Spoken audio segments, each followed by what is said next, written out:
Ju njohim me përmbledhjen javore të lajmeve. Kjo është Radio Shtat.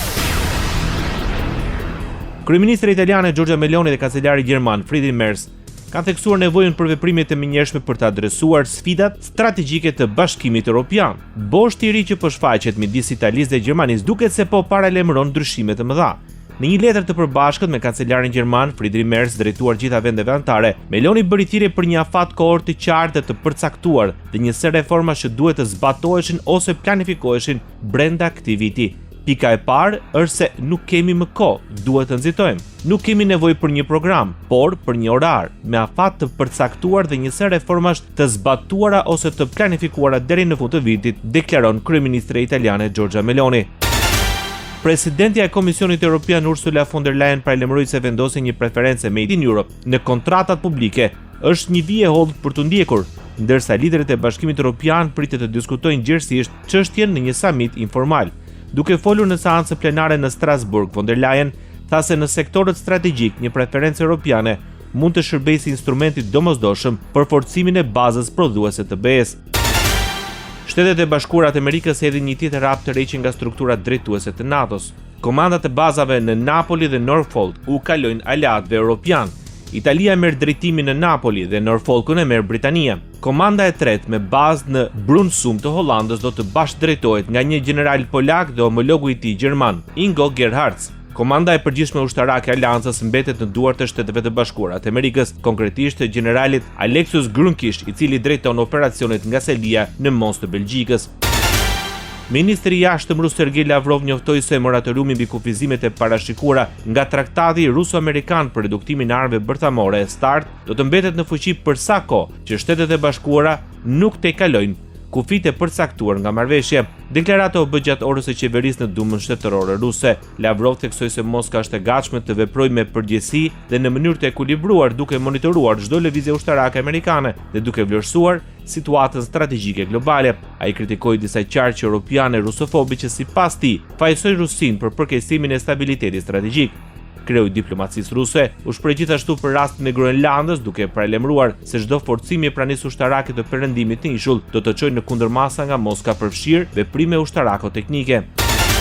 Presidenti i Ukrainës Volodymyr Zelensky po planifikon zgjedhje presidenciale në pranverë së bashku me një referendum për marrëveshjen e paqes, raporton Financial Times duke cituar zyrtar Ukrainës dhe perëndimor të njohur me çështjen. Zelensky pritet të shpallë zgjedhjet më 24 shkurt në përvjetorin e 4 të sulmit rus. Plani përputhet me një përpjekje të SBA-s për të nënshkruar të gjithë dokumentat dhe për të dhënë fund konfliktit më të madh të Europës që nga lufta e dytë botërore deri në qershor. Ata thonë se duan të bëjnë gjithçka deri në qershor në mënyrë që lufta të përfundojë, tha presidenti i Ukrainës duke përmendur dëshirën e Shtëpisë së Bardhë për të zhvendosur fokusin e saj në zgjedhjet e ndërmjetme në Shtetet e Bashkuara të Amerikës.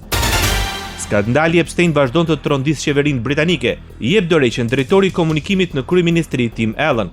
Vendimi vjen pas tërheqjes nga detyra e shefit të kabinetit Morgan McSweeney, një nga këshilltarët më të afërt të kryeministrit. Dorëheqjet lidhen me kërkesën e krijuar pas mbështetjes për Peter Mandelson, i nominuar për ambasadorin e Mbretërisë së Bashkuar në Washington, mes zbulimeve për lidhjet e tij me financierin amerikan Jeffrey Epstein. I uroj kryeministrit dhe stafit të tij çdo sukses, u shpreh Tim Allen. Dorëheqjet shtojnë presionin mbi kryeministrin Starmer, i cili po përpiqet të menaxhojë krizën politike të shkaktuar nga polemikat rreth emërimeve dhe lidhjeve të figurave kyçe të qeverisë me Jeffrey Epstein.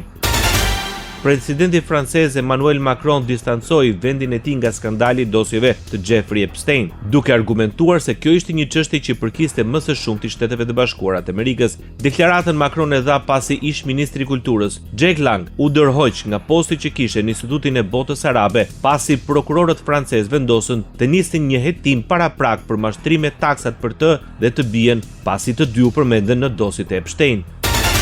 Irani duket i vendosur të këmbgul në rrugën diplomatike me Shtetet e Bashkuara, ndërkohë që deklaron se është gati të përballet me mundësinë e një konflikti të ri. Apelon ministri i jashtëm në Teheran Abbas Araki në intervistë për Russian Today, duke referuar programit bërthamor të Iranit. Araki theksoi se pasurimi i uraniumit është paqësor në natyrë dhe bazohet në të drejtat sovrane të vendit. Ai shpjegoi se nivelet e pasurimit varen nga nevojat politike, duke sqaruar se reaktorët e energjisë bërthamore kërkojnë pasurim nën 5%, ndërsa reaktori kërkimor i Teheranit përdor karburant të pasuruar deri në 20% për të prodhuar izotope mjekësore.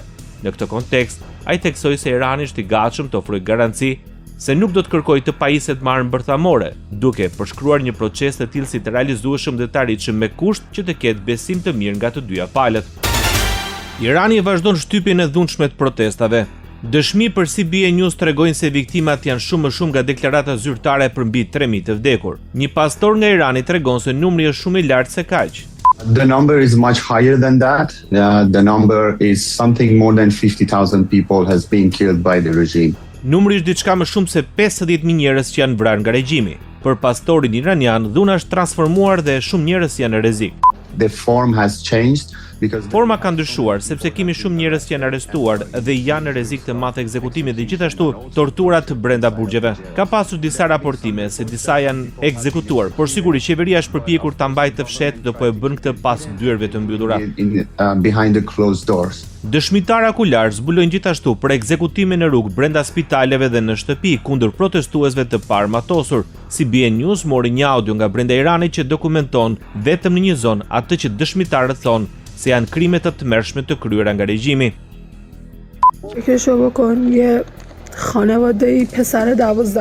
Një djali 12 vjeçar I doli topi nga oborri në Muzg, në rrugë. Ai doli për ta marrë topin, por djali u qëllua me fishek, e çuan në spital. Kur shkuan për ta parë djalin në spital, e kishin qëlluar në kokë. Vëllai I tij ishte atje me ta. Vëllai I tij ishte rreth 20-22 vjeç. Ata I vranë edhe vollan. Babai shkoi për të marrë trupat e tyre. Ata vranë edhe baban e tyre. I njoh këta njerëz. Nuk mund ta injoroj këtë. E di çfarë po ndodh këtu. Ata I vranë të gjithë. Në Ahar ata vranë të gjithë. Vetëm në një rrugë ndoshta afër 1000 njerëz u vranë. Vetëm në rrugën tonë gjërat që shihni nuk janë asgjë krahasuar me realitetin që pam nga afër. Edhe në një luftë mes dy shteteve nuk do të kishte qenë kështu. Jo si ajo që ndodhi këtu. من اینا رو میشناسم نمیتونم بیخیال باشم من میدونم اینجا چه خبره Negociatorët iranian dhe amerikanë përfunduan bisedimet në Oman pari të një marrëveshje. Ministri I jashtëm iranian pretendon se Irani nuk ka frikë nga grumbullimi I forcave ushtarake amerikane në rajon, duke këmbgulur se do të vazhdojë pasurimin e uraniumit dhe nuk do të riqet nga çështje të tjera. Speciale. Irani vazhdon shtypjen e dhunshme të protestave. Dëshmi për CBS News tregojnë se viktimat janë shumë më shumë nga deklarata zyrtare për mbi 3000 të vdekur. Një pastor nga Irani tregon se numri është shumë I lartë se kaq. The number is much higher than that. The number is something more than 50,000 people has been killed by the regime. Numri është diçka më shumë se 50.000 njerëz që janë vrarë nga regjimi. Për pastorin iranian, dhuna është transformuar dhe shumë njerëz janë në rrezik. The form has changed because Forma ka ndryshuar sepse kemi shumë njerëz që janë arrestuar dhe janë në rrezik të madh ekzekutimi dhe gjithashtu torturat brenda burgjeve. Ka pasur disa raportime se disa janë ekzekutuar, por sigurisht qeveria është përpjekur ta mbajë të fshehtë dhe po e bën këtë pas dyerve të mbyllura.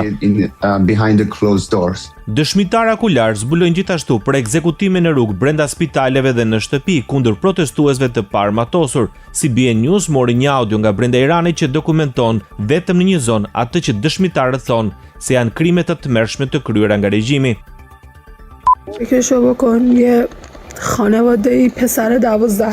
Një djali 12 vjeçar I doli topi nga oborri në Muzg, në rrugë. Ai doli për ta marrë topin, por djali u qëllua me fishek, e çuan në spital. Kur shkuan për ta parë djalin në spital, e kishin qëlluar në kokë. Vëllai I tij ishte atje me ta. Vëllai I tij ishte rreth 20-22 vjeç. Ata I vranë edhe vollan. Babai shkoi për të marrë trupat e tyre. Ata vranë edhe baban e tyre. I njoh këta njerëz. Nuk mund ta injoroj këtë. E di çfarë po ndodh këtu. Ata I vranë të gjithë. Në Ahar ata vranë të gjithë. Vetëm në një rrugë ndoshta afër 1000 njerëz u vranë. Vetëm në rrugën tonë gjërat që shihni nuk janë asgjë krahasuar me realitetin që pam nga afër. Edhe në një luftë mes dy shteteve nuk do të kishte qenë kështu. Jo si ajo që ndodhi këtu. من اینا رو میشناسم نمیتونم بیخیال باشم من میدونم اینجا چه خبره Negociatorët iranian dhe amerikanë përfunduan bisedimet në Oman pari të një marrëveshje. Ministri I jashtëm iranian pretendon se Irani nuk ka frikë nga grumbullimi I forcave ushtarake amerikane në rajon, duke këmbgulur se do të vazhdojë pasurimin e uraniumit dhe nuk do të riqet nga çështje të tjera. Ndoqët përmbledhjen javore të lajmeve. Kjo është Radio 7, zëri pozitiv I qytetit.